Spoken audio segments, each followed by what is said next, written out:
যিনি শপথ বাক্য পাঠ করাবেন সেটা নির্ধারিত হবে এবং সংবিধানের ৩য় তফসিলে শপথের ফর্ম সংযুক্ত হবে। যার দায়িত্ব থাকবে সেটা সংসদ নির্ধারণ করবে, সংবিধান সংশোধন হবে, তারপরে সেই শপথ বাক্য পাঠ করাতে পারে। এখন বিদ্যমান সংবিধানে ১৪৮ অনুচ্ছেদের ২ ক-তে যা বলা আছে, স্পিকার এবং ডেপুটি স্পিকার যদি শপথ পাঠ করাতে না পারেন, অপারগতা প্রকাশ করেন অথবা পাওয়া না যায়, তাদের প্রতিনিধি যদি মনোনীত প্রতিনিধি যদি তা না করেন ৩ দিনের মধ্যে, তাহলে চতুর্থ দিন থেকে মানে পরবর্তী ৩ দিনের মধ্যে প্রধান নির্বাচন কমিশনার সংসদ সদস্যদের শপথ পাঠ করাবেন।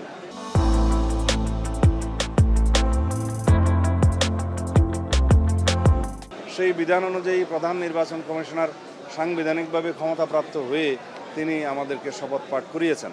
এখানে সংবিধান সংস্কার পরিষদের সদস্য হিসেবে কোনো বিধান সংবিধানে নাই এবং ওনারও শপথ পাঠ করানোর এখতিয়ার নাই। সেই বিবেচনায় উনি আর আমাদের সেই শপথ গ্রহণ করানোর জন্য অ্যাপ্রোচও করেন নাই। আমরা শপথ কথা মানে আমরাও শপথ গ্রহণ করি নাই, যেহেতু সেখান থেকে অ্যাপ্রোচ করা হয়নি। এটা সাংবিধানিকভাবে সমস্ত কিছু পরিচালিত হওয়া দরকার এবং আমরা এই পর্যন্ত যা এসেছি সাংবিধানিক পদ্ধতি মেনেই এসেছি। বাংলাদেশের আগামীতেও সাংবিধানিকভাবে এই রাষ্ট্রটাকে